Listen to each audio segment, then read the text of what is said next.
Hello everyone, welcome to officer बिटिया। We discussing daily current affairs and analysis. देखते हैं आज 2 मार्च के कौन से आर्टिकल्स इंपॉर्टेंट है from UPSC point of view. तो शुरू करते हैं आज के आर्टिकल से। देखते हैं कौन से आर्टिकल रेलिवेंट है। The first article is about manufacture and import of polyester national flag. तो जो इंडियन गवर्नमेंट है उन्होंने जो इंडिया का नेशनल फ्लैग है उसमें अलाउ किया है इम्पोर्ट करने का एंड उसमें मैन्युफैक्चर करने का, जो कि मशीन बेस्ड पॉलिएस्टर से बना जाएगा।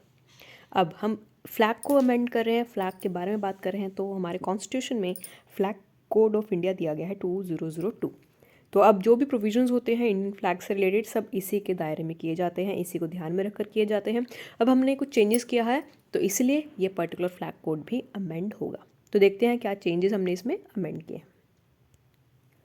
पहले जो रूल्स थे वो सिर्फ उन्हीं फ्लैग्स को बनाने का मौका देते थे जो सिर्फ हैंड्स स्पन हो या फिर जो हाथ से बने हुए हैं, वुवन वूल हो, कॉटन हो या फिर सिल्क खादी हो।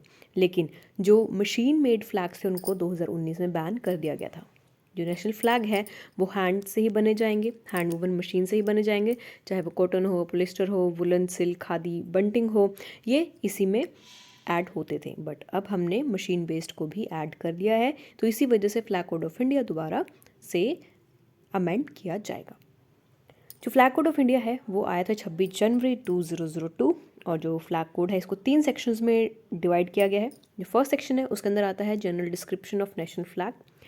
फ्लैग 2 जो इसका पार्ट 2 है उसके अंदर आता है कि कैसे आपको नेशनल फ्लैग को पब्लिक या प्राइवेट प्लेसेस में, ऑर्गेनाइजेशंस में डिस्प्ले करना है। उसके रूल्स होते हैं, रेगुलेशंस होते हैं। हम अपनी मर्जी से इंडियन फ्लैग को कहीं पर भी यूज़ नहीं कर सकते। जो पार्ट 3 है वो बताता है कि अगर आपको इंटरनेशनल फ्लैग को एग्जीबिशन करना है तो जो स्टेट गवर्नमेंट है या सेंट्रल गवर्नमेंट है या एजेंसीज है तो उसके बारे में रूल्स एंड गाइडलाइंस दिया गया है। तो एक तरह से पूरा मॉडल कोड ऑफ कंडक्ट की तरह यहाँ पर रूल्स फ्रेम किए जाते हैं कि कैसे आप नेशनल फ्लैग को यूज़ कर सकते हो। जो फ्लैग कोड ऑफ इंडिया है वो बताता है कि क्या शेप होनी चाहिए नेशनल फ्लैग की। तो उसमें कहा गया है ये रेक्टेंगुलर होना चाहिए। और जो फ्लैग की रेशो है, अगर हम हाइट टू विड्थ की बात करें तो दैट शुड बी 3:2। अगर हम बात करें जो फ्लैग है हाफ मास्ट पब्लिक बिल्डिंग्स पर दिखाया जाए गवर्नमेंट डायरेक्टिव्स के अकॉर्डिंग, तो वो हाफ मास्ट नहीं दिखाना चाहिए। इसको आप किसी भी चीज़ में, किसी भी फॉर्म में ड्रेपरी की तरह नहीं यूज़ कर सकते, मतलब किसी के साथ कवर नहीं कर सकते, कोई रैप नहीं कर सकते, चाहे वो प्राइवेट फ्यूनरल्स हो। लेकिन सिर्फ स्टेट फ्यूनरल्स या फिर फ्यूनरल्स ऑफ आर्म्ड फोर्सेस या पैरामिलिट्री फोर्सेस के केसेस में आप उनकी बॉडी को ड्रेप कर सकते हो। जैसे कि आपने देखा होगा जो हमारे जवान शहीद होते हैं तो उनको ड्रेप किया जाता है नेशनल फ्लैग में, तो सिर्फ उन्हीं के लिए हम ड्रेप कर सकते हैं और किसी प्राइवेट एंटिटी के लिए ये पर्टिकुलर प्रोविजन वैलिड नहीं है। जो फ्लैग है वो एम्ब्रॉयडर्ड होना चाहिए या प्रिंटेड होना चाहिए कुशंस पे या फिर हैंकरचीफ्स पर, नैपकिन्स पर। तो ये कहीं पर भी प्रिंटेड नहीं होना चाहिए, ना ही किसी कस्टम का पार्ट होना चाहिए, कॉस्ट्यूम का पार्ट होना चाहिए, ना ही किसी यूनिफॉर्म का पार्ट होना चाहिए। सो this is about flag code of India. ये इंपॉर्टेंट है, ये प्रोविजंस यूपीएससी इस पर डायरेक्ट क्वेश्चन पूछ सकता है, इंपॉर्टेंट टॉपिक है, so you should know. Next is about Russia nuclear submarine drill. So as you know Russia Ukraine का यहाँ पर टेंशन चल रही है। तो अब जो रशिया के प्रेसिडेंट हैं व्लादिमीर पुतिन, उन्होंने न्यूक्लियर फोर्सेस को हाई अलर्ट पर जारी कर दिया गया है। उन्होंने कहा है कि जैसे जैसे अब वेस्ट यूक्रेन को सपोर्ट कर रहा है तो टेंशन बढ़ती जा रही है, तो इसलिए उन्होंने न्यूक्लियर फोर्सेस को हाई अलर्ट पे बता दिया कि आपकी कभी भी ज़रूरत पड़ सकती है। और बेसिकली जो न्यूक्लियर सबमरीन्स हैं वो बैरेंट सी में आना शुरू कर दिया है। और जो मोबाइल मिसाइल लॉन्चर्स हैं वो भी स्नो फॉरेस्ट में आ गई हैं साइबेरिया में। सो ये इंपॉर्टेंट न्यूज़ है, इंपॉर्टेंट पर्टिकुलर लोकेशन हो जाती है, दैट इज़ बेरेंट सी। ये हम देखेंगे कहाँ पर है ये, बट ये इंपॉर्टेंट है कि अब न्यूक्लियर फोर्सेस की तरफ हमारा जो रुख है रशिया का वो जाता दिख रहा है। तो दिस इज़ रशियन, ये रशिया के ऊपर है बैरेंट सी। तो रशिया ने अपने न्यूक्लियर मिसाइल ड्रिल्स को यहाँ पर लोकेशन कर दिया है कि अगर ज़रूरत पड़ी तो डायरेक्टली वो यूक्रेन पर अटैक करेगा। और अगर एक कंट्री पर अटैक हो रहा है तो समझ लीजिए दूसरी कंट्री सपोर्ट में आएंगी और थर्ड वर्ल्ड वॉर भी हो सकता है। कुछ इंपॉर्टेंट हाइलाइट्स देखते हैं। जो रशिया का नॉर्थ वेस्ट फ्लीट है उनका मानना है कि जितने भी न्यूक्लियर सबमरीन्स हैं वो एक्सरसाइज में इन्वॉल्व रहते हैं, जो कि ट्रेन करते हैं मैन्यूवरिंग में, स्टॉर्मिक कंडीशंस में। और जो सेवरल वॉल स्ट्रिप्स हैं उनको काम दिया जाता है कि कैसे रशिया का कोला पेनिनसुला है उसको प्रोटेक्ट करना है। तो बेसिकली हमारे जो वॉरशिप्स होते हैं वो हमारे रीजन्स को ही प्रोटेक्ट कर रहे होते हैं अगर वो हमारी टेरिटरी से कहीं बाहर लोकेटेड है।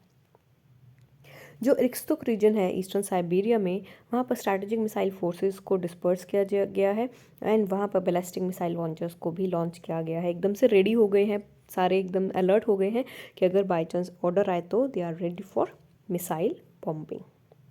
जो मिलिट्री है उन्होंने ये नहीं कहा कि ये पुतिन के ऑर्डर से रिलेटेड है या नहीं, क्योंकि जैसे उन्होंने बोला है न्यूक्लियर फोर्सेस को हाईलाइट करने के लिए, बट अब इट इज़ क्लियर नहीं है कि या ये एक्सरसाइज के लिए आई है या नॉर्मली जो एक्टिविटीज़ होती हैं, एक्सरसाइजेज होती हैं, उसके लिए पास आ रही है, या फिर ऑर्डर किया है पुतिन ने कि लड़ाई के लिए वो यहाँ पर उनको बुलाया गया है। बट ये एक तरह से टेंशन ही क्रिएट कर रहा है। बैरेंट्स सी देखते हैं। बैरेंट्स सी एक तरह से मार्जिनल सी है आर्कटिक ओशन में। ये नॉर्थ कोस्ट में है जहाँ पर नॉर्वे एंड रशिया को टच करता है, divided between Norwegian and Russian territorial waters. इसको माना जाता है, इसका नाम है, जो रशिया में इसको बुलाते हैं मिडल एजेस एज मुरमानसी, और जो करंट नेम है सी का वो दिया गया है डच नेविगेटर के नाम पर, दैट इज़ विलियम बैरेंट्स। ये एक तरह से शैलो सी शेल्फ है जिसकी डेप्थ सिर्फ 230 मीटर्स है। ये एक तरह से फिशिंग के लिए इंपॉर्टेंट साइड है एंड यहाँ पर हाइड्रोकार्बन एक्सप्लोरेशन भी बहुत ज़्यादा होता है। यहाँ पर प्रेजेंट है हमारे हाइड्रोकार्बन मिनरल्स एंड जो एक्सप्लोरेशन हाइड्रोकार्बन यहाँ पर प्रेजेंट। सो एक तरह से strategic location that is important for hydrocarbon exploration. अब देखते हैं बॉर्डर बैरेंट्स सी के। बॉर्डर किसको बॉर्डर करती है? जो बैरेंट्स सी है ये कोला पेनिनसुला को बॉर्डर करती है साउथ में, नॉर्वेजियन सी को वेस्ट से, फ्रांस जोसेफ लैंड को नॉर्थ ईस्ट है, और जो स्वाब बाल्ट के आर्किपेलागोज हैं, आर्किपेलागोज होते हैं जो एक तरह से आइलैंड चेंज, जैसे फिलीपींस हैं उनके आइलैंड चेंज है तो उसको कलेक्टिवली आर्किपेलागो बोलते हैं, and Novaya Zemlya to the east. जो नोवाया जाम्लिया है एक तरह से आइलैंड एक्सटेंशन है ऑफ यूरल माउंटेन्स की, एंड ये सेपरेट करता है बैरेंट्स सी को from Kara sea. So this is about Barents sea location, ये हमने देखा भी है। तो ये बैरेंट्स सी है, this is your Russia and this is your Norway.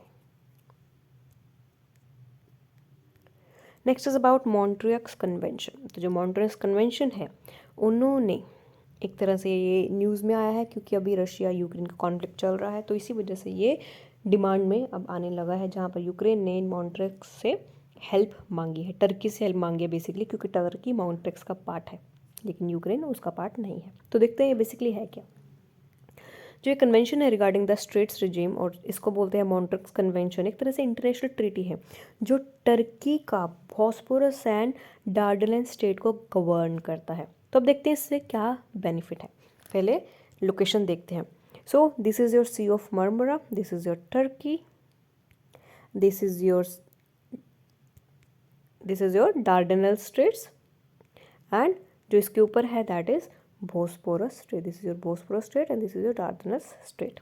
तो आपको ध्यान रखना है सी ऑफ मरमरा को कि दोनों स्ट्रेट्स हैं जो कि ब्लैक सी से कनेक्ट करता है और इधर एजियन सी से कनेक्ट करता है, और ये दोनों टर्की की मानी जाती है। और ये जो मॉन्ट्रियक्स कन्वेंशन है ये साइन किया गया था 20 जुलाई को 1936 में, एंड स्विट्ज़रलैंड में साइन किया गया, एंड ये इफेक्ट में आया था 9 नवंबर 1936। बेसिकली इसका मेन क्वेश्चन ये था कि जो स्ट्रेट्स क्वेश्चन रहते हैं कि कौन, अगर हमारे टेरिटरी में कोई स्ट्रेट है तो क्वेश्चन यही रहता है कि कौन उस पर्टिकुलर स्ट्रेट को मैनेज करेगा, क्योंकि एक तरह से वो चैनल का काम करता है, कनेक्टिविटी का काम करता है, एक तरह से इंपॉर्टेंट रूट होता है between Black C and Mediterranean sea. इसलिए जो मैरीटाइम ट्रैफिक होता है वो ब्लैक सी से जो भी जाता है वो रेगुलेट होता है मॉन्ट्रियक्स कन्वेंशन के थ्रू। तो यहाँ पर कोई कंट्री इसको कंट्रोल नहीं करती, बल्कि ये जो इंटरनेशनल ट्रीटी है मॉन्ट्रियक्स कन्वेंशन वो इसको गवर्न करती है। जब पीस टाइम होता है, जब कोई लड़ाई नहीं होती, तो यहाँ पर फ्रीडम होती है कि आप सिविलियंस को, कि आप कोई भी वेसल यहाँ पर ट्रांसपोर्ट कर सकते हो, और जो टर्की है उसको भी फ्रीडम दी जाती है कि अपनी नेवीज़ को यहाँ से मूव करा ले, जो कि ब्लैक सी स्टेट से बिलोंग भी नहीं करती है ना, कि अगर कोई स्टेट ब्लैक सी से बॉर्डर नहीं करती, कोई दूसरी स्टेट है, स्टिल उसको पास करना है ब्लैक सी से, तो अगर शांति वाला माहौल चल रहा है, जब वार टाइम नहीं है, तो वो पास हो जाती है। लेकिन जब वॉर होता है तो ये सिर्फ टर्की को राइट देती है कि वो नेवल शिप को रेगुलेट कर सके और ब्लॉक कर सके जो भी वॉरशिप से रिलेटेड कंट्रीज कॉन्फ्लिक्ट में हैं। तो जैसे कि यूक्रेन है, रशिया है, तो उनके कोई भी वेसल को जाने से मना कर सकती है। और जो मिलिट्री वॉरशिप्स हैं वो रिस्ट्रिक्टेड होती हैं किस टर्म्स में, टनेज में, नंबर में, वेपनरी में, ये जो भी रूल्स गवर्न करते हैं कि कितनी देर के लिए उनको स्टे करना है या कितना उनका मोड ऑफ एंट्री है। तो एक तरह से ये इससे काम करती है।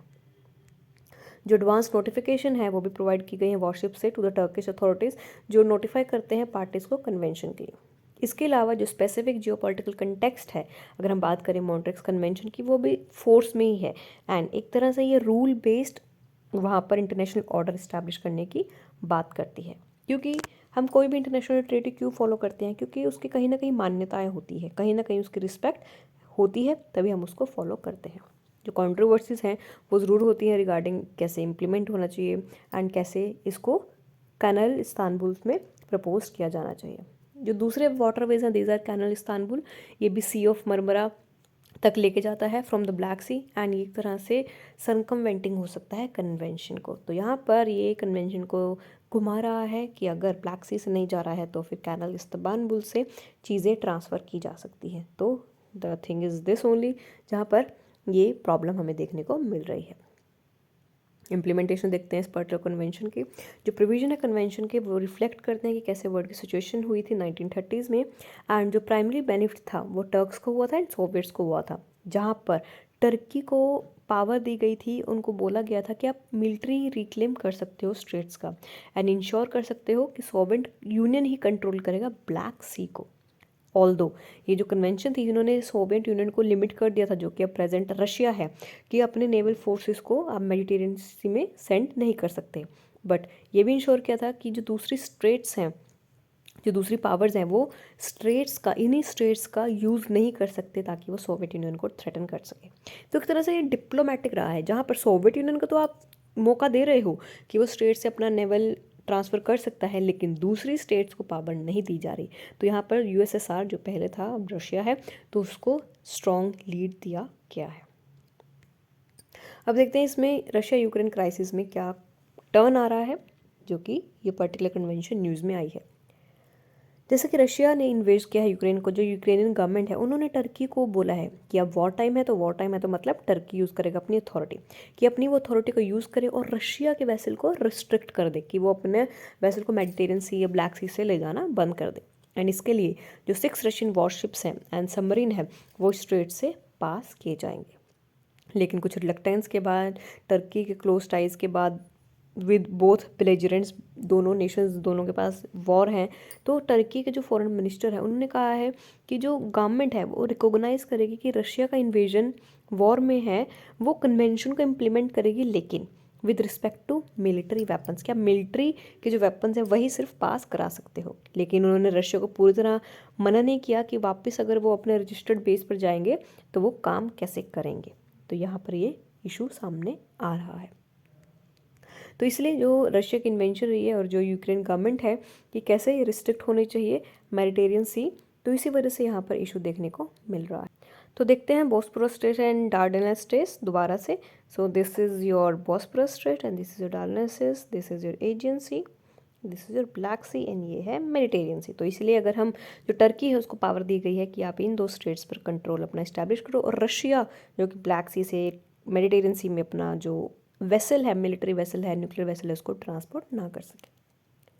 ये दोनों स्ट्रेट्स को टर्किश स्ट्रेट्स बोला जाता है एंड ये एजियन सी को कनेक्ट करते हैं सी ऑफ मरमरा से। So this is your C of Marmara, जो छोटा सा सी है, क्योंकि ये एक तरह से इकलौता ऐसा ब्लैक सी पोर्ट है जहाँ पर मेडिटेरियन या उसके दूसरे एरिया में पहुँचा जा सकता है। एंड यहाँ से, इसी रूट से, ये वाला जो रूट है, इसी रूट से हर रोज़ around 3 million barrel of oil transfer किया जाता है, और जो मेजोरिटी होता है वो Russia, Azerbaijan and Kazakhstan produce करते हैं। आयरन, स्टील, एग्रीकल्चर प्रोडक्ट्स भी यहीं से शिप होते हैं, जो यूरोप में और दूसरे वर्ल्ड में जाते हैं। तो एक तरह से ये वर्ल्ड रूट है जो कनेक्ट करता है एशिया को वेस्ट यूरोप से एंड यूरोप को अफ्रीका से, अफ्रीका को अमेरिका से। तो एक तरह से इंटरकनेक्टेड रूट है, यहीं से ट्रांसपोर्टेशन किया जाता है प्रोडक्ट्स का। That is why this particular route is very important, and ये इंपॉर्टेंट है लोकेशन वाइज भी, क्योंकि यूपीएससी ऐसे ही क्वेश्चंस पूछता है। Next is about invest 4IDX। तो जो इन्वेस्ट 4IDX एक तरह से इवेंट है जिसको ऑर्गेनाइज किया जाएगा ड्यूरिंग डिफेंस एक्सपो 2022। इस इवेंट में जो स्टार्टअप्स हैं उनको मौका दिया जाएगा कि अपने आइडियाज़ लेकर आओ लाइव ऑडियंस में, रेपुटेटेड इन्वेस्टर्स के सामने, वेंचर कैपिटलिस्ट के सामने, और अगर आपका आइडिया पसंद आया तो आपको प्राइज़ भी दिया जाएगा। तो इन्वेस्ट फॉर IDX एक तरह से डिफेंस एक्सपो है जो 11 मार्च से शुरू होने वाली है, जिसके रजिस्ट्रेशन शुरू हो गए हैं। तो ये जो एग्जीबिशन है गांधीनगर गुजरात में होगा। इस डिफेंस एक्सपो में टॉप हाइलाइट्स देखते हैं। जो इस पर्टिकुलर प्रोग्राम में फ्लैगशिप इवेंट होगा वो होगा मंथन IDX, जो कि स्टार्टअप्स और उसके अवार्ड विनर्स को दर्शाएगा। MOU भी साइन किया गया है IDX का 3 पार्टनर्स के साथ, जहां पर लीडर्स रहेंगे science, venture development and technology के। अब इनोवेशंस फॉर डिफेंस एक्सीलेशन के बारे में देखते हैं, जहां पर 2018 में प्राइम मिनिस्टर मोदी जी ने लॉन्च किया था IDX innovations for defence excellence, जो कि एक तरह से यूनिफॉर्म प्लेटफॉर्म प्रोवाइड करते हैं स्टेक होल्डर्स को एरोस्पेस में एंड डिफेंस सेक्टर्स में। एंड ये एक तरह से अम्ब्रेला ऑर्गेनाइजेशन की तरह काम करता है, टेक्नोलॉजिकल डेवलपमेंट की तरह काम करता है, कोलैबोरेशंस भी काम करता है। इस प्रोग्राम में डिफेंस इंडिया स्टार्टअप चैलेंज बनाए जाते हैं, ओपन चैलेंजेस होते हैं, जो कि मिलिट्री को फाइंड हेल्प करता है कि वो कुछ इंपॉर्टेंट सॉल्यूशंस को फाइंड करें, ताकि जो चैलेंजेस हैं वो क्रिटिकल रहे मिलिट्री टेक्नोलॉजी के लिए। जो इंडियन नेवी है उन्होंने भी सप्लाई ऑर्डर लॉन्च किया है, प्लेस किया है with Saif automation services LLP, जो कि IDX ऑलरेडी एक विनर रह चुकी है। जो IDX है उन्होंने ऑलरेडी 2000 एप्लीकेशन रिसीव कर ली है इंडिविजुअल इनोवेटर से एंड स्टार्टअप से इन 5 round of DISC and 3 rounds of OC, जो तरह से यहाँ पर बताया गया है। तो बेसिकली आपको ये ध्यान रखना है कि सिर्फ स्टार्टअप्स के लिए है, जहाँ पर अपने आइडियाज़ आपको लेकर आने हैं और फिर आपको प्राइज़ भी दिया जाएगा। Does IDX projects have civilian applications, की क्या IDX जो डिफेंस प्रोजेक्ट्स हैं इसमें सिविलियन के लिए भी कोई एप्लीकेशन है? तो जो IDX है वो फोरफ्रंट रहा है defence and internal security innovation में, बट कुछ एप्लीकेशंस इसके सिविलियंस के लिए भी रही हैं, जैसे कि क्वांटम कंप्यूटेशंस है, AI है, predictive maintenance, logistics, data analytics, security, encryption and communication. तो ये सब रही है सिविलियंस के लिए। जो 6th एडिशन है वो लॉन्च किया जाएगा 20 न्यू प्रॉब्लम स्टेटमेंट्स में, जो कि लॉन्च किया जाएगा मिनिस्ट्री ऑफ होम अफेयर्स के द्वारा, defence public sector undertakings and Indian coast guard. तो आपको ध्यान रखना है 3 ऑर्गेनाइजेशन इसके साथ, 3 गवर्नमेंट सेक्टर इसमें इंक्लूडेड है। Okay, so that was all about today's session. Thank you very much for listening. If you have any doubt, do let us know in the comment section, and don't forget to like, share and subscribe to our video. So thank you and all the best for your preparation.